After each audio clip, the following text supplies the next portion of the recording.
had no family. Unfortunately, I had no papers, I had no records. I could not show that I was from anywhere or going anywhere. And after that, we were transported to Auschwitz.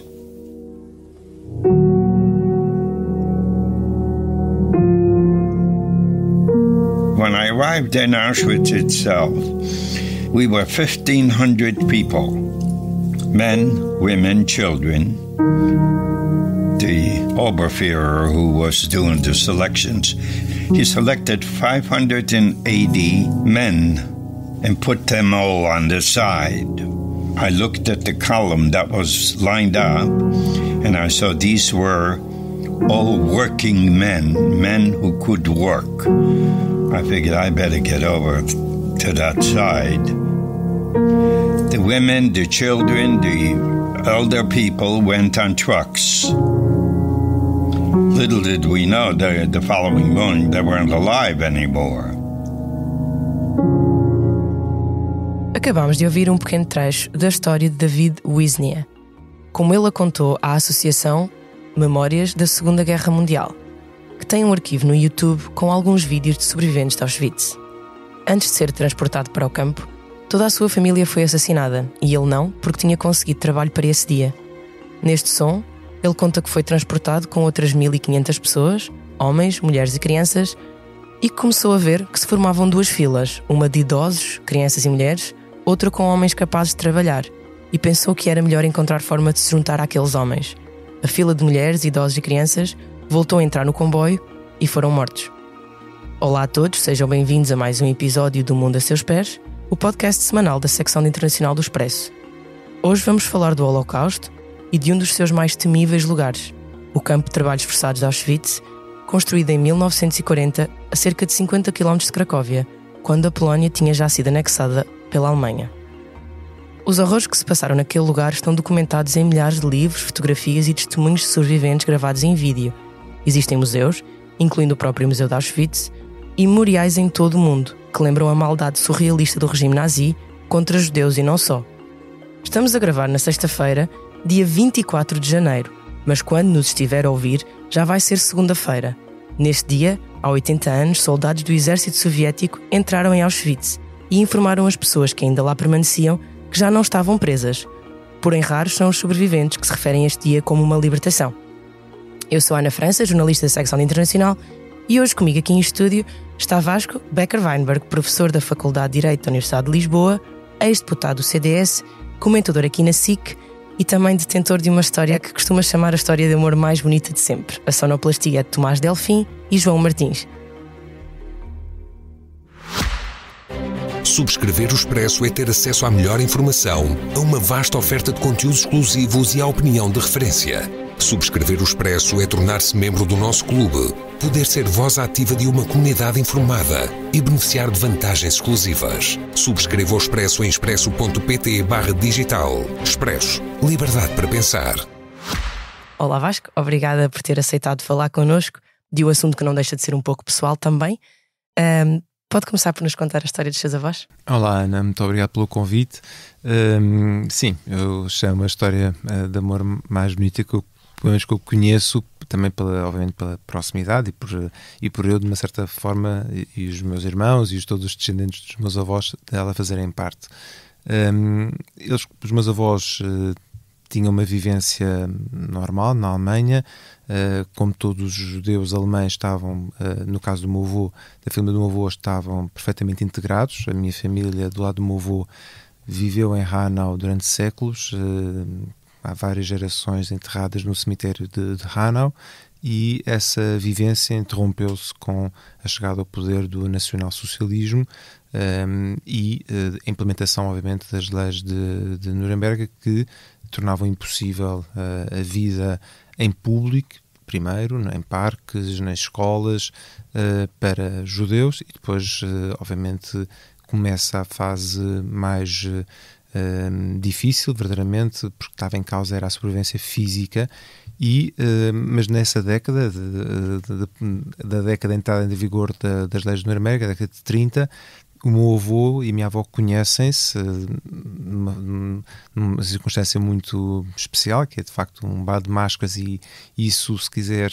Um baile de máscaras? Isso brinca um pouco o nosso imaginário, porque é aquela ideia do desconhecido, da máscara, que a máscara torna todos iguais. Igual. Exatamente. E, portanto, eles conheceram-se nessa circunstância e pronto, e a partir desse contacto... Mas até porque supostamente a sua avó não teria nenhum problema, certo? A minha avó não teve absolutamente nenhum problema e a história depois tem contornos mais complexos e difíceis que eu só fui descobrindo ao longo dos anos, numa pesquisa completamente amadora e obviamente sem regularidade, com momentos em que eu faço alguma pesquisa, depois não consigo acompanhar, como é evidente, pelas circunstâncias da vida, mas tem nesse primeiro momento enfim, de se apaixonarem, obviamente. Eram jovens, bastante jovens, quando nós pensamos nos desafios que a nossa geração enfrenta e as mais novas. Essa geração, nos seus 20, princípios dos seus 30, enfrentaram desafios que para nós hoje em dia são completamente impensáveis e que só são próximos de pessoas nessa circunstância, em situações de conflito, como é evidente, que hoje existem. E portanto, a minha avó tinha uma circunstância absolutamente normal, era, à luz da lei alemã, era ariana pura, portanto não tinha qualquer tipo de... Ela era alemã? Era alemã e não tinha qualquer problema. Não descendente de famílias judaicas? Não, totalmente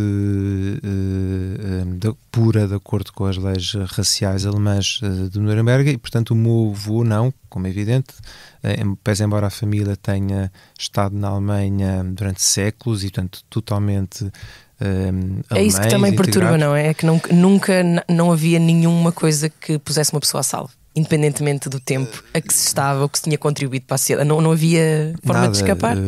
A perseguição foi completa, cega, porque pessoas que do ponto de vista do judaísmo já não eram judias, mas que por terem um ascendente até ao bisavô que fosse judeu, era suficiente para não serem considerados puros e portanto também por causa disso foram perseguidos e muitos mesmo enfrentaram o destino final, que foi os crematórios. Agora,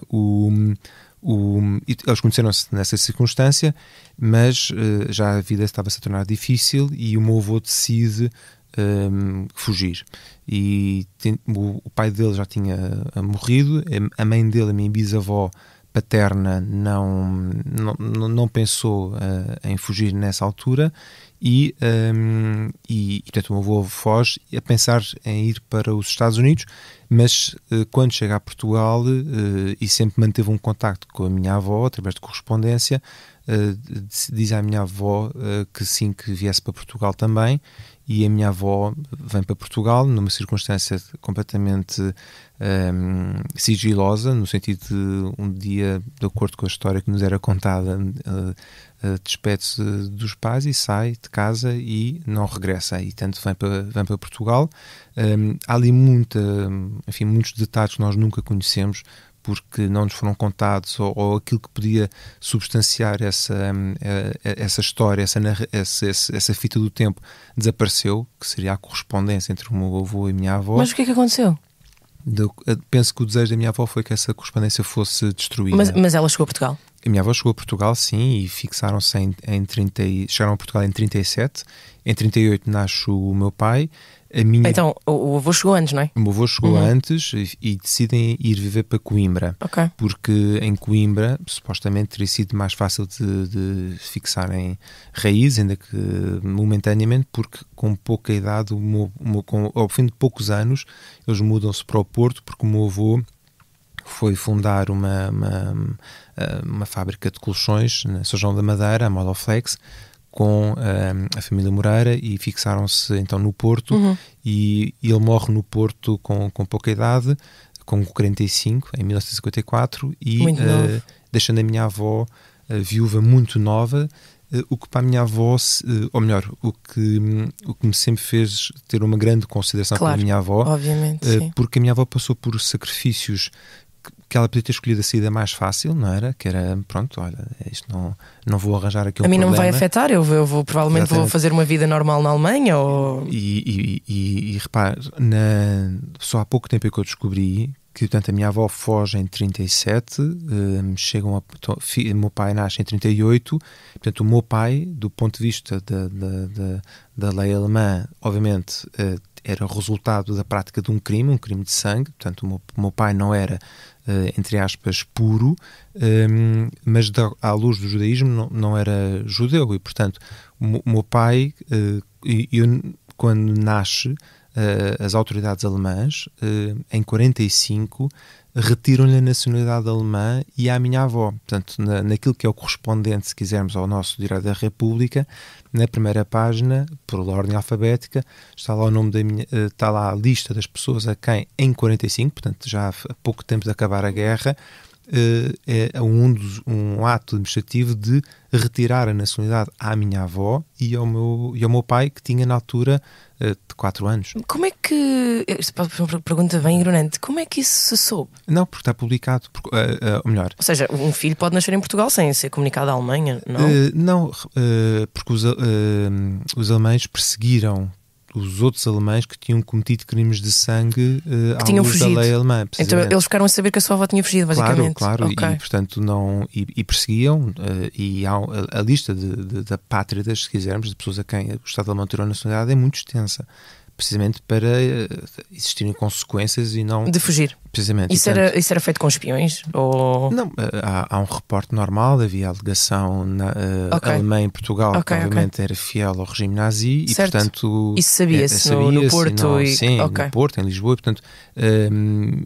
sim, provavelmente estavam identificados, não deviam ser também... Sim, e agora eu estou naquela fase em tentar descobrir quando é que a minha avó recuperou a nacionalidade alemã, em que momento, e depois o meu pai também, porque depois eles mantiveram-se com essa dupla nacionalidade, o meu pai depois português, e a minha avó recuperou a nacionalidade alemã. Portanto, agora estou nessa fase de descobrir em que termos é que isso aconteceu e quando é que isso aconteceu. Nós agora, com a União Europeia, parece que isso não interessa, mas na altura provavelmente, se quisesse voltar para viver... Era a diferença entre a vida e a morte.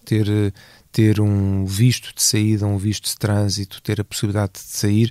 E o meu avô, obviamente, numa época em que nós falamos muito sobre migrações, e esquecemos verdadeiramente do que é que está em causa. Porque é que as pessoas fazem essas fazem, loucuras, não é? Para nós loucuras, ou nos parecem loucuras. E sobretudo quando está em causa, sobretudo, o instinto de sobrevivência, de necessidade de sobreviver, não é? Portanto, mas isso levar-nos a uma conversa muito mais longa. Sim. Mas portanto, isso foi o momento de decisão da minha família.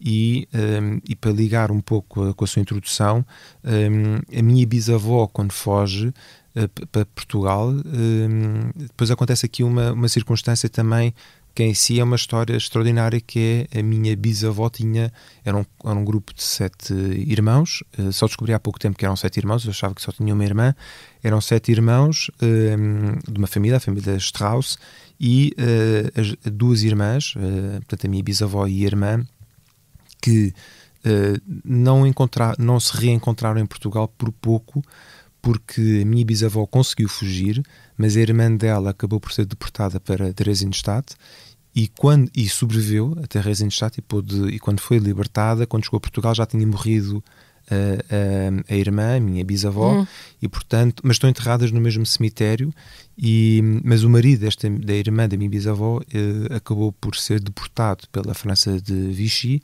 e morreu em Auschwitz. E portanto, numa pequena família como a minha, acabam por estar refletidas alguns dos elementos da história da experiência judaica daquela altura, neste caso também com a dimensão da minha avó, e que ela depois repete-se nas milhões de famílias de histórias semelhantes. Cada família tem uma história para contar, e isso é muito importante, não esquecer essas histórias e sobretudo não esquecer aqueles que morreram em Auschwitz, em outros campos de concentração, nas deportações, nos guetos, porque cada uma dessas pessoas é fundamental recuperar a sua história, contar a sua história E daí é muito importante as unidades de investigação, os museus dedicados a isso, e há um museu em particular que sempre me sensibilizou muito por essa dimensão individual, que é o Museu da História do Holocausto de Washington, que quando nós chegamos é-nos dado, no fundo, aquilo que parece um passaporte dos anos 30, que tem a fotografia de uma das vítimas do Holocausto. E nós carregamos aquilo durante toda a visita do museu, e para que nós nos identifiquemos com essa história, no sentido de tentar personalizar e perceber verdadeiramente a dimensão individual, ou seja, as vítimas do Holocausto não são uma universalidade de facto. Sim. Portanto, cada uma dessas vítimas, e em particular sempre me causou, a mim e toda a gente, como é evidente, os bebés, os menores, crianças muito pequenas. Não serviam para trabalhar, não é? Portanto, quase 1,5 milhões de crianças morreram em Auschwitz. Isso é qualquer coisa no Holocausto, perdão, não é Auschwitz, mas no Holocausto. Isso sempre foi, ou seja, aquilo que é o símbolo da inocência humana, que é uma criança, e aquilo que é também o símbolo do futuro da humanidade, ser completamente exterminado em condições até de experiências médicas e tudo mais, e isso obviamente é particularmente chocante. Durante estes últimos dias estive a tentar fazer um texto também sobre Auschwitz para a edição do Semanário do Expresso, e pelo que eu percebi, a libertação de Auschwitz não é... há muitas, até académicos que não são judeus, que consideram que o termo libertação se calhar não é utilizado porque nós temos que utilizar uma frase pequena, mas essas experiências, aliás, como estava a dizer, não chegam ao fim, porque obviamente Auschwitz já não está a acontecer neste momento, diretamente já não está ninguém a ser morto lá, mas as pessoas que escaparam e depois passaram essas histórias às famílias, isso está estudado, não é? É um trauma hereditário, como existem outros conflitos que também passaram para as famílias, ou mesmo depressão e outras coisas, está estudado. Apesar da família mais próxima não ter sido deportada ou ter vivido num campo de concentração, de alguma forma considera que o que é hoje é definido por esse passado trágico, influenciou algumas escolhas, a forma como pensa o mundo. Como, apesar de não ter uma ligação, por exemplo, o seu avô ou o seu pai, obviamente não terem passado diretamente por isso. Indiscutivelmente, e essa reflexão traz à colação com um conjunto muito vasto de ideias e de pontos, e começaria por alguns. O primeiro é como é que um livro que eu comprei há muitos anos atrás, que era Como Explicar Auschwitz a uma Criança. É que a partir do momento em que nós podemos falar de campos de concentração, esta não é uma matéria meramente hipotética, porque, por exemplo, na Alemanha, em Portugal, infelizmente, nós não falamos sobre o Holocausto aos nossos alunos, e nisso o trabalho, por exemplo, da associação que referiu, a Mema Shoah, é muito importante, e o trabalho que os professores fazem voluntariamente é muito importante, mas na Alemanha é ensinado, e a questão é a partir do momento é que se fala aos alunos, com que idade, qual é o nível de detalhe que se fala, porque depois, e como lidar com aquela questão de qual foi o papel da minha família, dos meus avós, ou neste caso bisavós, trisavós, nesse processo. Portanto, há essa dimensão muito difícil, e depois há a própria vivência dos sobreviventes, e há um documentário muito interessante, que é um documentário muito longo, foi dos primeiros que foi feito depois dos horrores do Holocausto. Eu penso que o documentário costuma ser referido como o documentário Lanzmann, acho que é assim que ele se chamava, que era o produtor francês, e o documentário é particularmente, a palavra se calhar não é adequada, mas interessante, ao mesmo tempo que é chocante, claro. Que é, ele entrevista as vítimas, por exemplo, um homem que a sua responsabilidade era cortar o cabelo à chegada a Auschwitz, e ele obviamente já estava em Auschwitz há algum tempo, estava irreconhecível pela magreza, pelo próprio, enfim, toda aquela vicissitude, e reconhece familiares deles que estão a chegar nesse comboio, nesse transporte, e ele cabe-lhe cortar o cabelo. E o que ele diz, ele conta isto, sendo ele hoje barbeiro, na altura, barbeiro em Israel, para onde ele tinha depois conseguido ir depois sem nada que ele pudesse fazer, isso deve ser absolutamente. E ele diz que a única coisa que eu podia fazer era demorar mais um bocadinho a cortar o cabelo, dar-lhe mais alguns segundos de vida aos meus familiares, às pessoas que tinham vindo da minha aldeia. Ele conta isto com uma emoção muito retraída, que é particularmente impactante. E nesse documentário ele também entrevista, por exemplo, o maquinista dos comboios que levava os judeus, e não só, para os campos de concentração, e continua a ser maquinista de comboios depois da Segunda Guerra Mundial, porque era a profissão dele, e depois entrevistava-o, e ele ainda conduzia comboios nos mesmos carris que eram utilizados precisamente para deportar, porque a infraestrutura manteve-se. É mesmo. Portanto, assim. E quando nós começamos a pensar nessas diferentes camadas de história e as implicações que cada uma destas histórias carrega, é particularmente difícil e sobretudo também pensar que hoje, que celebramos 80 anos, há poucos sobreviventes, mas esses sobreviventes hoje, 80 anos depois, têm de se confrontar com novas vagas de antissemitismo, com pessoas a dizerem-lhes que aquilo que eles vivenciaram é mentira, não é verdade, é inventado, ou então... Sim, 7% dos americanos diz que Auschwitz é um mito. Mas os números são maiores entre mas eu estou mais, jovens e tudo mas eu estou isso. mais preocupado, se calhar, com a Europa do que estou verdadeiramente com os Estados Unidos. Porque na Europa é particularmente chocante o que está a acontecer hoje em dia. Porque eu sei que foi aqui que se passou, não é? Mas os Estados Unidos também têm um poder, o poder quer dizer, a comunidade é grande, não é? Nos Estados Unidos, e influente. Enfim, mas a questão do antissemitismo não se prende, repara, o antissemitismo não se prende com o número de judeus. Não há o antissemitismo, e estamos já a entrar no tema do antissemitismo como segue. O antissemitismo sempre se justifica. A única forma de discriminação e de racismo que as pessoas conseguem se auto-justificar. Há um rabino que já morreu, que era um homem de facto brilhante, que morreu há pouco tempo atrás, há alguns anos, que era o rabino Jonathan Sacks. E ele, num texto que é muito conhecido, faz essa descrição sobre o que é o antissemitismo, como é que ele evolui e as desculpas que nós encontramos ao longo dos milénios para justificar o antissemitismo. O antissemitismo bíblico ou religioso que se manifesta a partir do momento em que aquilo que eram os resquícios do Império Romano adota o cristianismo, até à Inquisição, aquela ideia de o judeu numeroso que está na Bíblia e que o faraó manda matar todos os bebés, até a ser o cancro da nossa sociedade, e são as pessoas que mataram Jesus e é preciso eliminá-las. Temos essa dimensão do judaísmo religioso. Depois temos o judaísmo político, que se manifesta sobretudo a partir do momento em que nós temos mais direitos sociais e civis, a partir da fase do Código Napoleónico, século XIX, em que nós temos uma maior integração da sociedade. Então aí já era o risco político e isso manifesta-se do voto, exemplo, ou do que seja, não é? Não, e manifesta-se, da preponderância por exemplo, na sociedade como sim, pessoa. E há um caso paradigmático, é o caso... Interventiva, normal? Sim, e há o caso paradigmático, que é o caso Dreyfus. E que hoje é invocado erradamente precisamente para uma campanha de antissemitismo, depois podemos falar sobre isso.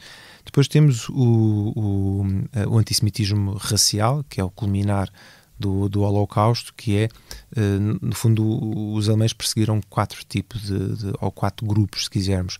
Os judeus sendo um deles, comunidades ciganas, Roma em particular, presos políticos, resistentes e homossexuais. Destes 4 grupos, estes 3 eram recuperáveis, se quiserem, mas só há um que tinha que ser totalmente exterminado, e estes eram os judeus, porque eles não tinham recuperação possível. E, portanto, se os ciganos se integrassem na sociedade, não tinham de sofrer a exterminação.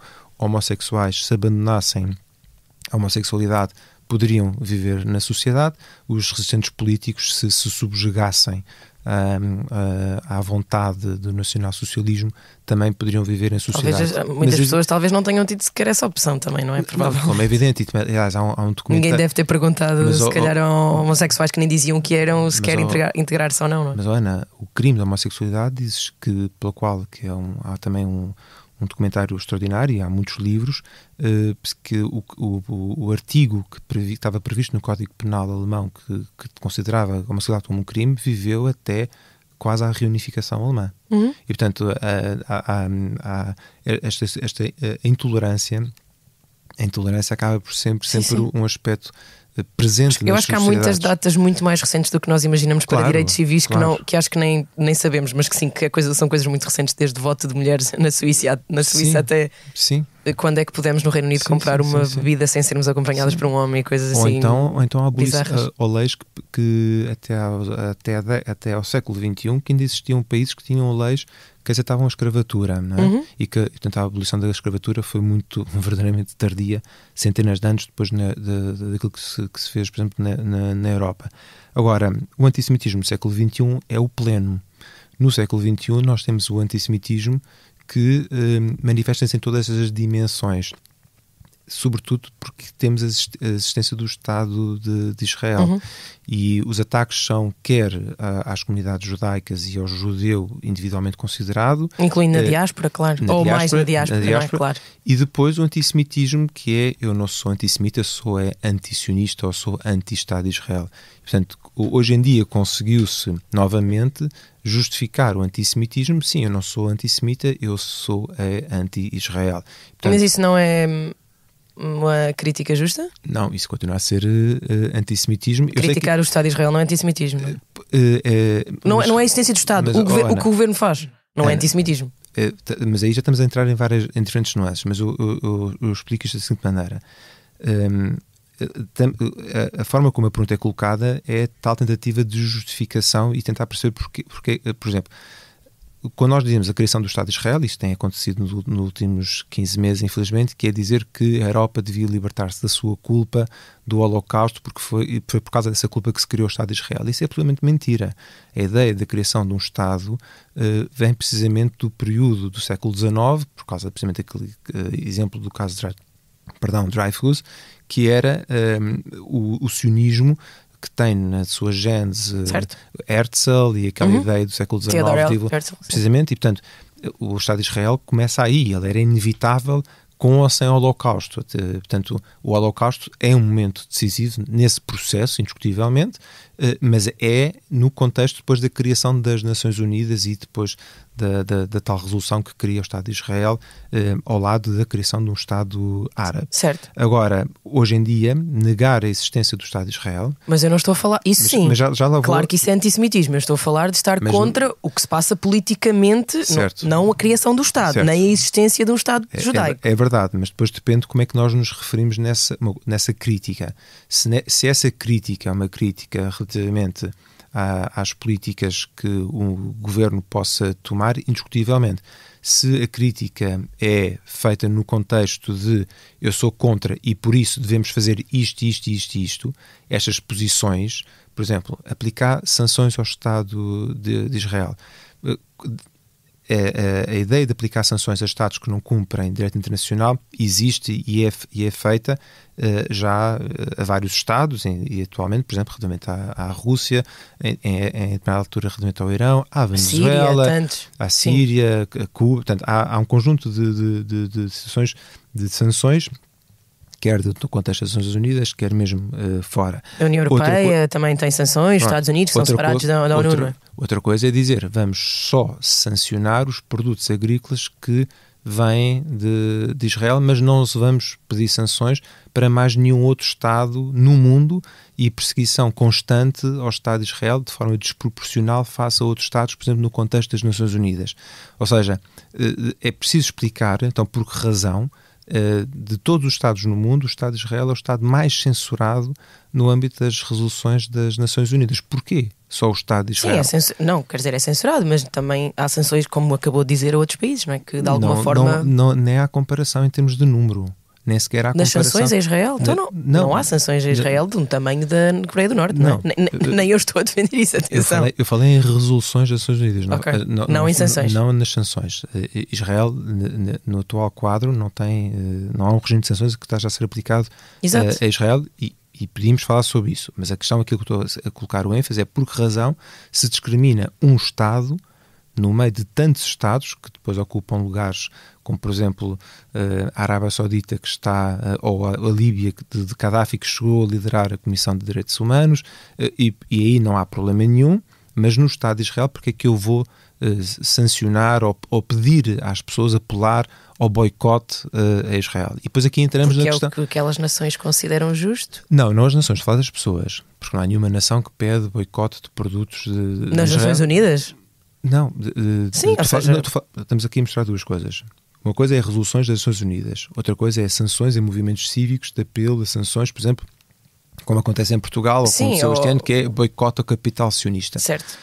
Apelar ao boicote ao capital sionista é antissemita.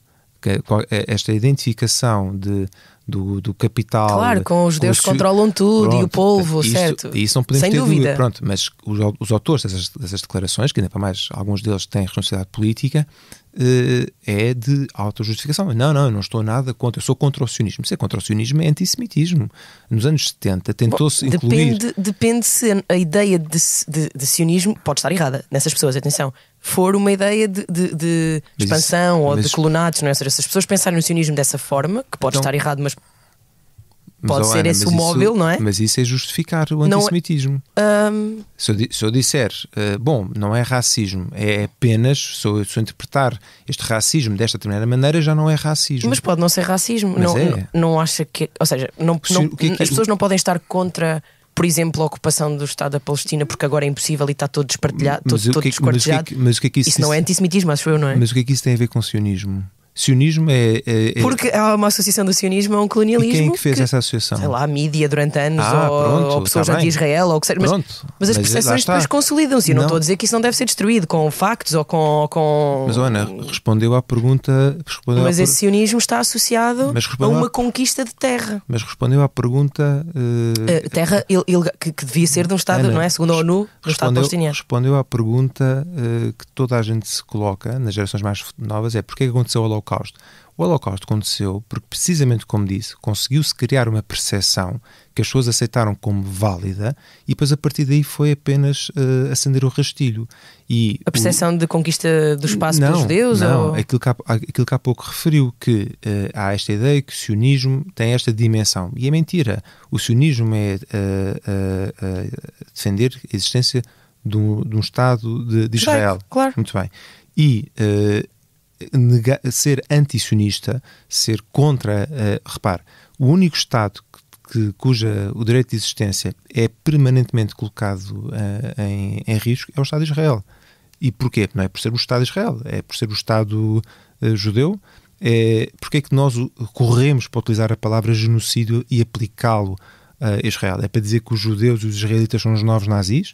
Porque é que ou seja, conseguiu-se colar na mente das pessoas, pegar em termos que eram perfeitamente compreensíveis e transformá-los e deturbá-los, precisamente para depois legitimar ações porque na sua essência são antissemitas. Obviamente que se acusamos alguém de ser genocida, obviamente isso vai provocar reações anti essa pessoa ou anti esse povo.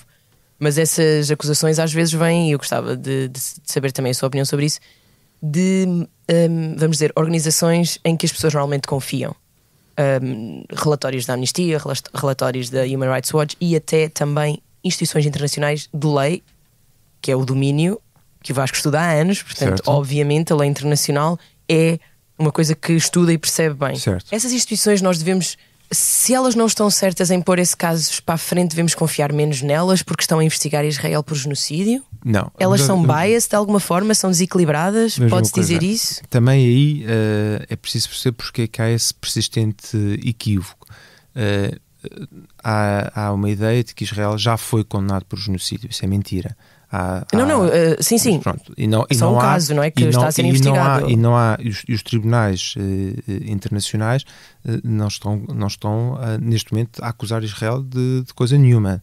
Há um pedido de detenção no Tribunal Penal Internacional. Sim. E há 2 processos, se quisermos, um mais antigo sim. do Tribunal Internacional de Justiça, relativamente e outro à ocupação, e outro, e agora um mais recente do Tribunal Internacional de Justiça, que tem 2 dimensões, umas medidas provisórias, e que foi aquelas audiências que nós assistimos no ano passado, da África do Sul, que iniciou, que depois tem uma questão de mérito que será decidida mais à frente. Mas os mandados de captura detenção do TPI referem também essas suspeitas, não é? De ações que possam configurar. Sim, mas eu não queria aqui estar a entrar em detalhes técnicos sobre o que é que esses mandados de detenção sim, claro, não cabe neste podcast, claro. Agora, mas essa ideia de tentar convencer a opinião pública que sim, que já há um crime de genocídio que está reconhecido internacionalmente, é falso. E porque é que isso persiste na opinião pública é que é preciso perguntar-nos porque é que se pretende veicular essa mensagem. Da maneira que nós ouvimos persistentemente as pessoas dizerem ser anti-sionistas. As pessoas podem dizer: eu sou anti o primeiro-ministro de Israel, eu sou anti a ocupação dos territórios palestinianos, eu sou anti aquela medida em concreto. Não, eu sou anti-sionista. Então isso para si é equivalente a dizer que é anti-Estado de Israel, existência de Israel? Claro, porque a existência do Estado de Israel é um elemento fundamental da legitimidade do povo judeu à sua própria existência. E na década de 70, tentando retomar o fio à conversa anterior, na década de 70 tentou-se fazer vencer a ideia de que o sionismo era uma forma de racismo. Isto no momento de mudança, porque no pós-Segunda Guerra Mundial os polos estavam completamente invertidos. A União Soviética era um grande apoiante e entusiasta mesmo do Estado de Israel, da Estado de Israel. Depois isso muda na década de 70 e é preciso perceber porque é que há esta mudança, porque é que países que tinham alguma resistência mais conservadores ao reconhecimento do Estado de Israel, por exemplo, no início, que demorou mais tempo a conseguir o seu apoio, e depois, portanto, houve esta inversão de apoio, se quiser, à causa do Estado de Israel, ao reconhecimento da sua existência. E isto há aqui vários fatores. Eu costumo sempre explicar que nós não podemos olhar para as coisas com a tendência a tentar percebê-las em 2 minutos. Obviamente, sim. E há aqui 2 fitas do tempo que também têm a ver com o próprio surgimento do nacionalismo árabe. Nacionalismo árabe que levou a que, no curto espaço de tempo, mais de 2 milhões ou quase 2 milhões de judeus tivessem saído de todos os países árabes na década de 50. Porque sim, há imensas histórias sobre isso. Esse nacionalismo árabe... Quando fui recentemente ao Iraque, até tentei encontrar aqueles bairros antigos que estão a ser recuperados e são absolutamente maravilhosos em termos de arquitetura. Claro que já não há uma população, aliás, diz-se que há 5. Sim. Não é 5 mil nem 500, são 5. E que ninguém sabe como os entrevistar, porque é tipo um mito que há 5 judeus no Iraque. Eu acredito que até existam mais. Claro que sim, mas ou seja, eles fugiram a maioria nos anos 50. E a ligação é a ligação dos judeus. O mesmo na Síria, não é? Toda a gente tenta. O mesmo na Síria, no Irão. Tentámos encontrar os judeus quando lá fui. Certo. E também eu e os outros jornalistas estávamos sempre a perguntar nos grupos quem é que eram as pessoas que apresentavam e nunca tivemos nenhuma resposta das pessoas árabes que vivem na Síria, ou seja, eles também não devem saber, não é? Aquilo foi uma ditadura tão horrível durante anos, sabem lá quem é que está na Síria, quem é que não está, quem é que fugiu, quem é que não fugiu. A ditadura, a lavagem cerebral, a perseguição, e isso, hoje em dia, quando nós pensamos na União Europeia, que é, de facto, a melhor região do mundo para se viver, trabalhar, fazer família, os direitos, liberdades e garantias que nós usufruímos na Europa não tem comparação, não há nenhuma experiência ao nível da humanidade que nos tenha trazido tanto bem-estar como a União Europeia. Também tornou-se uma União Europeia onde a perseguição aos judeus está a níveis que só mesmo durante a Segunda Guerra Mundial. E isso é uma coisa que considero mesmo que é um perigo físico, porque o Dan Stone, que falávamos no início deste episódio, ele não considera o antissemitismo, considera um problema, mas não, no livro dele diz que não considera que fisicamente as pessoas na Europa estejam a ser impedidas da sua vida. Claro que há um risco normal de ir ao café ou de terem os seus empregos, ou isso não existe. Claro que existe um risco, com todo o respeito, é um disparate dizer o contrário. Não há escola, não há infantário, não há sinagoga na Europa que não tenha que tem um nível de proteção que nenhuma outra confissão religiosa tem. E isso não é de agora, já tem algum tempo. E as comunidades judaicas estão plenamente integradas na Europa, na sociedade, como é evidente, a níveis que nunca tinham estado antes, depois da Guerra Mundial, mas o risco de físico é a níveis elevadíssimos, ou seja, nós vivemos nessa duplicidade. E isso de muita grave. proteção, proteção e de muito, risco de perigo. vida. Por exemplo, nos últimos 15 meses o antissemitismo aumentou de maneira... Sim, há muitos estudos sobre isso.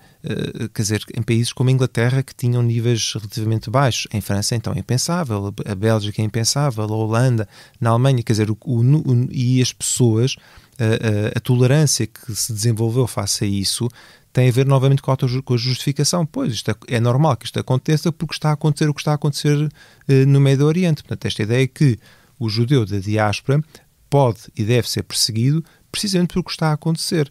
E aquilo que mais me choca em algumas manifestações é a utilização de mensagens que são profundamente antissemitas, como da Palestina até do rio até ao mar, a Palestina será livre. É uma mensagem profundamente antissemita. Só mesmo alguém de má fé é que não consegue perceber isso, ou então completamente sim, muito ideológico, muito, sim. E tudo isso serve de justificação. Então a experiência de ser judeu hoje na Europa é diferente? Quando se celebram 80 anos de Auschwitz, é menos seguro ser judeu na Europa? Não é menos seguro. Ou de alguma forma é diferente dizer-se que é judeu, ou falar da sua ancestralidade? Isso pensa nisso quando fala com pessoas? Mas é uma coisa, eu só posso falar com base na minha própria experiência. Sim. Eu quando fui, no período que fui eurodeputado, aconteceu algo que eu pensei que fosse impensável. Eu fiz parte, quando era mais novo, do Fórum Europeu da Juventude, que é uma organização muito importante que reúne a juventude europeia e da qual sempre fez parte, desde a sua criação, da União de Estudantes Judeus Europeu. E numa reunião do ano passado, em 24, e estava eu no Parlamento Europeu nessa altura, há um levantamento dentro da sala do Parlamento Europeu, que naquele momento estava a servir para a reunião do Fórum Europeu da Juventude, um levantamento dos jovens europeus contra a única instituição que representa jovens estudantes judeus europeus. E, portanto, no fundo foi um mini programa político dentro do próprio Parlamento Europeu, feito por organizações de jovens europeias, de juventudes europeias, e isto foi muito difícil de chamar a atenção e de censurar, porque aquilo que me foi dito sempre, até por algumas pessoas com responsabilidade, foi: é preciso compreender isto, o atual contexto. Não, a partir do momento em que nós começamos a abrir a possibilidade de justificar qualquer forma de discriminação, como por exemplo é o caso de aplicarmos o apartheid ao atual contexto, que é precisamente pegar no sofrimento que foi o apartheid na África do Sul e tentar de alguma maneira colá-lo à imagem de Israel. E depois eu vejo também pela própria forma como as pessoas abordam pessoas como eu, que publicamente toda a gente sabe que são judias, e depois o tipo de mensagens que recebem por pessoas com responsabilidade. E, portanto, há esta ideia verdadeiramente de denegrir, ou melhor, de tornar legítimo o antissemitismo, sempre quando naquela premissa de que eu não sou antissemita, eu simplesmente sou anti-sionista, anti-Israel. Mas há muito para discutir também sobre porque é que se passa o que se passa em Israel, não é? Há um grau de impunidade grande. Mas o facto de E o apartheid, isso é uma discussão bem diferente no genocídio. Mas, Ana, por causa dos tribunais militares na Palestina e tudo isso. Ou seja, eu acho que isso é discutível. Mas o facto de levantar-me essa questão, quando eu estou a falar de antissemitismo, é demonstrativo daquilo que eu estava a dizer. Ou seja, eu não estou a explicar o antissemitismo ou a desculpar. Não é isso. Mas a partir do momento em que, para eu poder falar de antissemitismo, tenho de falar de Israel, e não posso olhar para os crimes de ódio que são cometidos contra os judeus na Europa, contra comunidades, contra cidadãos europeus na Europa, sem ter de falar sobre Israel, é em si revelador do estado a que nós chegamos. Quando nenhum outro grupo religioso, étnico, tem de jogar com esta alternativa. Mais ou menos, os árabes sofreram bastante com depois do 11 de setembro, também tiveram de se defender que não eram terroristas, não é? Então, vamos lá falar. Ou outros, em outras alturas da história, Arménia ou o que seja, não é? Nenhum Estado, nenhum povo teve de passar, no caso da migração árabe para a Europa e da presença muçulmana na Europa, a presença muçulmana na Europa, como sabe, é muito mais antiga do que o próprio conceito da Europa. E, como nós conhecemos hoje enquanto tal, dos Estados, dos países que formam parte. Portanto, há uma ligação muito antiga e, tal como quando o Condado Portugalense expande para criar aquilo que hoje é o Estado português, a presença de muçulmanos e de judeus neste território já era muito antiga. Portanto, e os judeus sempre se manifestaram contra todo o tipo de discriminação e, no caso de Lisboa em particular, é um caso paradigmático da ótima relação que existe entre a comunidade judaica e a comunidade islâmica de Lisboa. E isso, em muitos países, também existe. Agora, não se pode, não há nenhum outro, não há os muçulmanos que são perseguidos na Europa por causa da islamofobia causada pelo 11 de setembro, é repugnável, mas ninguém discute a islamofobia ou ninguém tenta justificar a islamofobia com aquilo que os talibãs fazem no Afeganistão.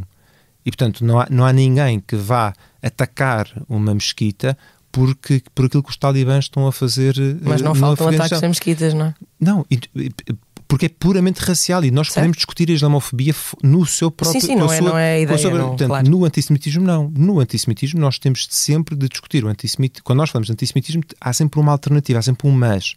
E isso é o único caso. E, portanto, e é exatamente o que acontece, voltando ao início da nossa conversa, em todas as formas de perseguição aos judeus, seja na Idade Média, seja no período mais remoto que nós temos registro, há sempre a ideia de, perseguiram-se os judeus porque eram numerosos, perseguimos os judeus porque mataram Jesus, perseguimos os judeus porque estão a assumir uma preponderância política que não é aceitável, e estamos a perseguir porque eles não se integram na nossa sociedade e têm que ser exterminados.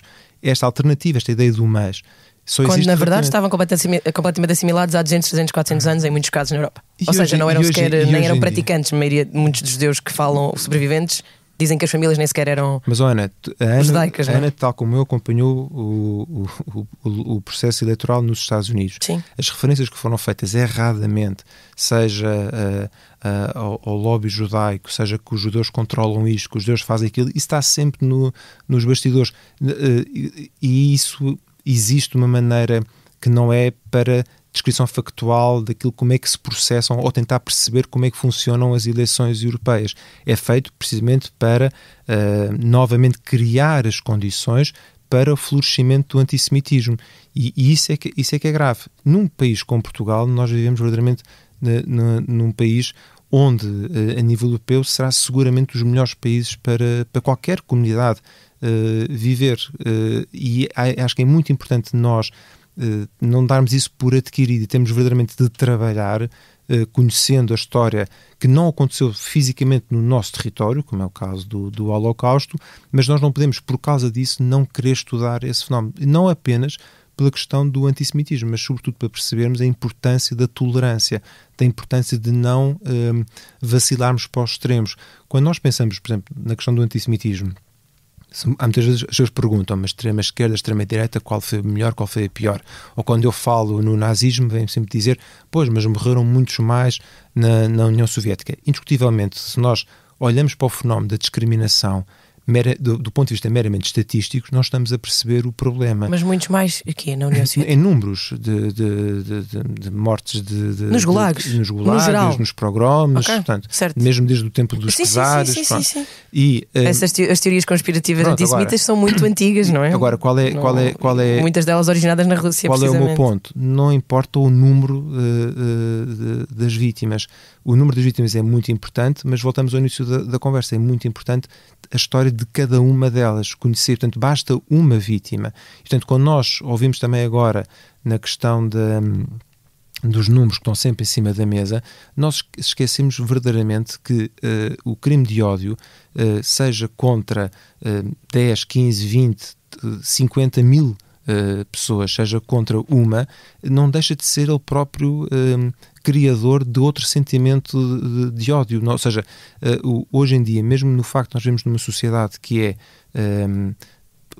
profundamente tolerante, e acho que é algo que eu sublinho sempre em Portugal, a importância de respeitarmos essa tolerância e de trabalharmos por ela, não darmos por adquirida, é muito importante, seja no diálogo interreligioso. E quando me perguntam, que estava a dizer há bocadinho, o que é pior, a extrema-esquerda ou a extrema-direita, eu não encontro diferenças, porque qualquer um dos extremos que hoje pode não atacar diretamente uma determinada etnia ou uma determinada minoria, o facto de não atacar aquela, mas atacar outras, não me traz nenhuma tranquilidade. E quando nós pensamos, por exemplo, na África do Sul, e há uma entrevista muito interessante do Nelson Mandela, porque o Nelson Mandela tinha boas relações com o Estado de Israel, e ele dizia sempre, das primeiras pessoas que se levantaram para me defender foram membros da comunidade judaica da África do Sul, que não só o representaram, como tentaram lutar contra o apartheid. Um dos primeiros juízes do Tribunal Constitucional da África do Sul, judeu, que sofreu um atentado, inclusivamente em Maputo, que o deixou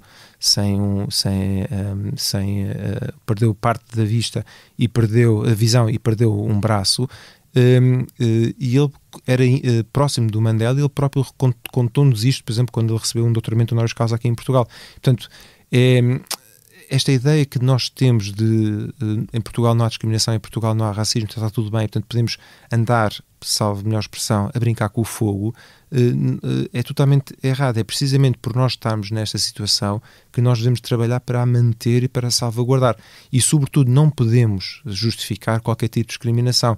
E, no caso do antissemitismo, para voltar a tentar ligar os pontos, no caso do antissemitismo, é o único caso em que nós tentamos justificar, seja por razões políticas, religiosas ou outras, ou a existência do Estado de Israel, nós vamos sempre tentar justificar por razão. É um bocado aquela ideia de, quando nós somos as crianças um bocado ingenuamente dizem: eu não sou racista porque tenho um amigo que é. Portanto, isto Mas o Nelson Mandela dizer que alguns judeus estiveram do lado dele também não quer dizer que a evolução do atual governo ou outros, nem Israel, esses judeus muito não é? Gentis e do lado da razão, se calhar então vamos fazer uma coisa. É possível que nem toda a gente seja assim hoje em dia, não é? Os países evoluem em termos políticos. Estamos a fazer uma coisa: fechamos o capítulo do antissemitismo e abrimos um capítulo e falamos sobre Israel. Agora, claro. A existência a falar sobre os dois ao mesmo tempo, é precisamente perpetuar aquela ideia do antissemitismo que se justifica. Mas isto é uma opinião, que não é uma coisa que se possa. Mas na minha experiência, eu não acho que as pessoas, quando falam mal do que está a acontecer no governo de Israel, na minha experiência, não é contra o povo judeu. Mas, como existência no mundo, ou pensam todos assim e deviam ser sancionados, ou deviam. Não, é muito, acho eu, circunscrito. Não, mas isso é politicamente circunscrito. Se calhar é a minha bolha também, não é? Mas isso não deixa de ser discriminação, mas é uma discriminação que pretende ser benigna. Não é discriminação. É como falar mal do Trump. Não, ou dizer que as ordens executivas dele são. Eu vou dar um exemplo. Injustas para os migrantes que já tinham uma entrevista marcada e agora não vão poder entrar. Isso não é uma coisa anti-americana, não é? Repare, é impossível olhar para um Estado, seja ele qual for, os Estados Unidos ou Portugal, e tentar tentar retirar alguma conclusão generalista. Normalmente aprendi isso há muitos anos atrás, que quem generaliza mente de uma forma generalizada. Sim, claro, obviamente. E, portanto, não dá é possível. É preciso precisar as coisas. Exatamente. E se nós olharmos para o próprio. Mas eu acho que essa crítica é precisa. Não só é focada. Não é só, no atual. As atuais decisões do Estado de Israel é focado. Já uma coisa, na minha opinião, não há qualquer limitação às críticas a fazer, seja qual a nenhum Estado. Nenhum Estado está isento de críticas. Outra coisa é usar uma plataforma que é fácil, um terreno que é fértil, que é o antissemitismo, para atacar o Estado de Israel, e fazer o inverso, que é usar o Estado de Israel para então tentar chafurdar no antissemitismo. Uma das coisas que me impressionou sempre em criança era quando a minha avó, que foi a única pessoa que eu conheci, porque o meu avô morreu em 54, A minha avó morreu nos anos 90, 95, 92, por aí. E eu lembro perfeitamente da reação da minha avó quando face à política, ou seja, quando via políticos muito inflamados a discursar na televisão. E a minha avó dizia: desliguem a televisão. E isso é aquela reminiscência de como fácil foi mobilizar toda uma opinião pública através da lavagem cerebral, como é evidente, da propaganda e da desinformação, para um determinado resultado. E eu penso que essa é uma lição que nós aprendemos em crianças, que acho que é muito importante nós hoje refletirmos sobre ela quando nós temos o debate público, seja nas instituições do Estado, de órgãos de soberania, como o Parlamento, por exemplo, mas também na comunicação social e em todos os meios onde estamos. É muito importante salvaguardar a concórdia, a capacidade de termos debates políticos e discutir ideias, sem apelar ao ódio, sem apelar a reações viscerais de discriminação uns contra os outros, e não dar verdadeiramente por adquirido que uma discriminação contra uma determinada comunidade, uma determinada etnia, pode ou não ser justificada porque estatisticamente consegue-se demonstrar A, B ou C. É muito importante continuar a trabalhar, e eu tenho a minha esperança sempre é que as sociedades consigam abandonar os extremos e verdadeiramente trabalhar numa moderação ao centro e evitar ao máximo a radicalização do discurso. Porque o que a história nos ensina é que essa radicalização acaba sempre numa catástrofe, no pior da humanidade. E aquilo que eu digo sempre, quando em 2024, quando olhamos para 80 anos, que é isso que nós vamos estar... 2025? 2025, e pensamos nos 80 anos desde o Holocausto, eu acho que nenhum judeu poderia dizer que nunca, seria verdadeiramente nunca, porque ciclicamente a história mostra-nos o contrário. Eu acho que ninguém antecipava que seria tão rápido, que o antissemitismo seria em 2025 aos níveis que está, que são só comparáveis aos anos 30 e 40, tão rápido, que seriam apenas necessárias tão poucas gerações para chegar onde chegamos. E, portanto, mas não considero que existem algumas proteções extra, pelo menos? Há na forma, mas essas proteções não suavizam a necessidade de proteção das comunidades judaicas, das escolas, das sinagogas, e não suavizam o discurso de ódio contra judeus. E por que razão é que há sinagogas que são vandalizadas com dizeres contra ou a favor do que está a acontecer, seja em Gaza, na Cisjordânia, em Israel? Ou seja, a necessidade de tornar as comunidades judaicas e os judeus instrumentos de ataque e isso ser legítimo é antissemitismo, e não há nenhum discurso político que consiga desmontar isto, e infelizmente o que nós estamos a assistir em vários países, porque são países controlados por sentimentos extremistas, é precisamente a capacidade de utilizarmos isto contra os judeus, contra os migrantes, e portanto tudo isso consegue sempre justificar, e essa justificação da discriminação é o contrário de qualquer Estado de direito democrático, e não podemos verdadeiramente dá-lo por adquirido. E, portanto, a capacidade de nos moderarmos. Moderarmos não é ignorar o problema que possa, ou a manifestação sim, do problema, mas sim não cair na tentação, que é mais fácil, que é da radicalização e da discriminação. Isso tudo tentar viver ali na ambiguidade, como nós agora estamos a discutir, de se determinada pessoa fez ou não fez um gesto de saudação nazi, ou seja, o que é que está em causa verdadeiramente? Uma saudação nazi. É o que está em causa. Não, a saudação em si é a manifestação de algo. Sim, mas ela não é ambíguo, e isso é triste que as pessoas vejam aquilo como ambíguo, porque não é ambíguo. A questão não é se o gesto era ambíguo, a questão é saber se a substância que lá está, o que é que se pretendeu verdadeiramente com a saudação. Se era intencionalmente uma saudação nazi, temos um caso desse em Portugal. Fascism, fascination, como dizia a Susan Sontag, existe isso? Sim, a Susan Sontag viveu numa determinada época, tinha uma visão, o que me preocupa. Mas ela existe, o fascínio com os símbolos nazis e tudo isso continua a existir. É verdade, mas hoje em dia nós vivemos numa época completamente diferente, a época digital, onde eu não preciso de um político ou de um aspirante a político ou um parapolítico para criar esses estímulos. As redes sociais, uma pessoa que perca 10 minutos nas redes sociais fica completamente revoltada com o nível de propaganda que nem o Goebbels podia pensar alguma vez ter desenvolvido, e hoje em dia qualquer pessoa consegue fazê-lo.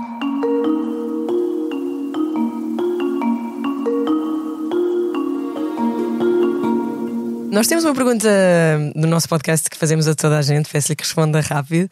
Nós perguntamos sempre se não tivesse nenhum constrangimento de tempo ou monetário ou laboral, para onde é que ia, para onde é que viajava?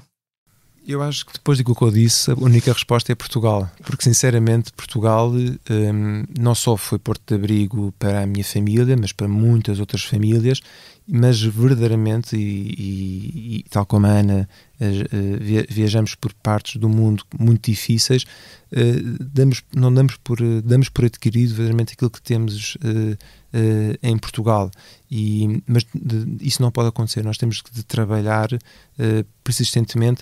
Não podemos querer tornar-nos uma sociedade completamente esterilizada de sentimento comunitário, religioso, de estabelecer laços entre nós de convivência e totalmente entrincheirados, que é o que os extremos nos querem, é que nós nos coloquemos em trincheiras e que nos coloquemos contra os outros e que temos um inimigo cá dentro. E isso é fundamental combater, porque, repito, de facto nós vivemos naquilo que é dos poucos países no mundo ocidental onde essa convivência é possível, é boa. Sim, e é menos um tema, não é? As diferenças são menos um tema. Querem fazer pensar que é um tema, mas nós temos que lutar contra isso. Chegamos ao fim deste podcast, que já foi longo. Queria agradecer ao Tomás Delfim e ao João Martins pelos cuidados técnicos e ao Vasco por ter partilhado connosco, incluindo a sua opinião e a sua história pessoal. Muito obrigada.